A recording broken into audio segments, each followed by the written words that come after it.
Welcome to The Exchange. I'm Guy Schoen, bringing you the biggest news and interviews from all around the business world. Coming up on the show, the toy industry's $95 billion market is no child's play. We speak to Mattel's European chief about the everlasting popularity of toys from our childhood. And buyer beware, a global supply chain crisis is wreaking havoc across many industries. Could it be the Grinch that will steal Christmas this year? Toys have always been big business, with global toy sales hitting nearly $95 billion in 2020. That's 2.6% up on 2019. Well, 2021 is set to be another bumper year for the industry.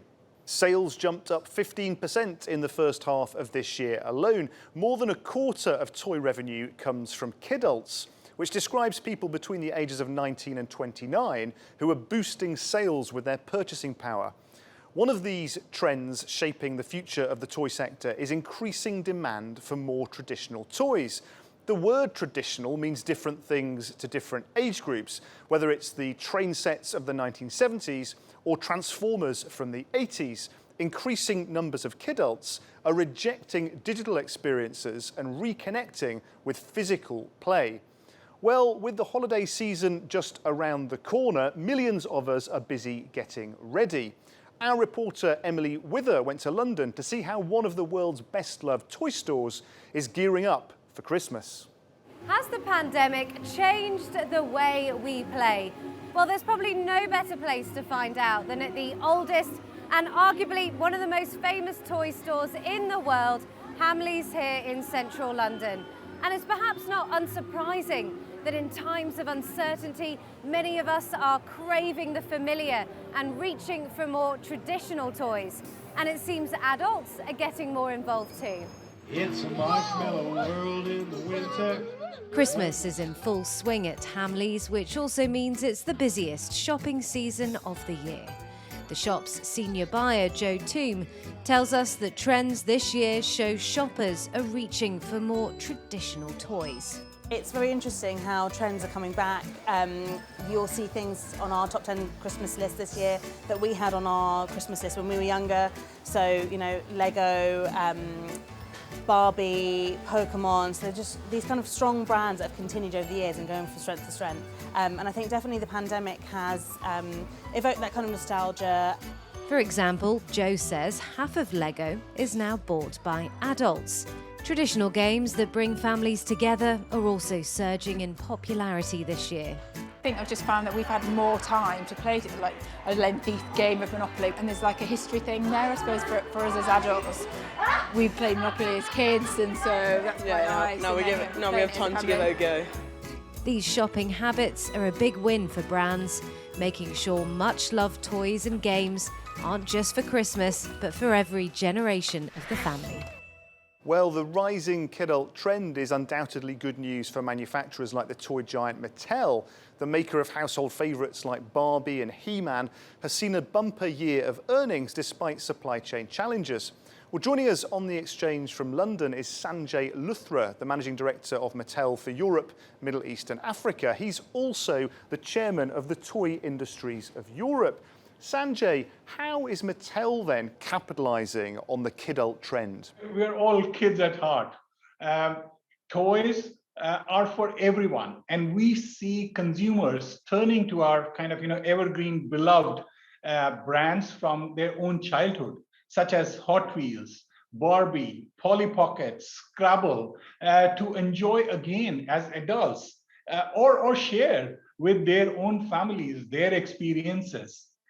We have developed special limited edition for this demography and taken our brands appeal even further to new platforms such as Netflix to reboot new TV shows directed at older audience.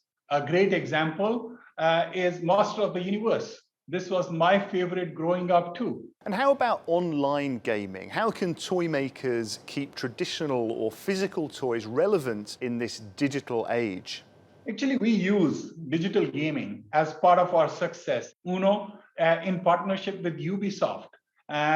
Mobile game studio Mattel 163 is a joint venture with NetEase, one of the largest mobile gaming companies in the world. Uno has 190 million plus downloads and 11 billion plus times the game has been played. That's the power of our digital strategy.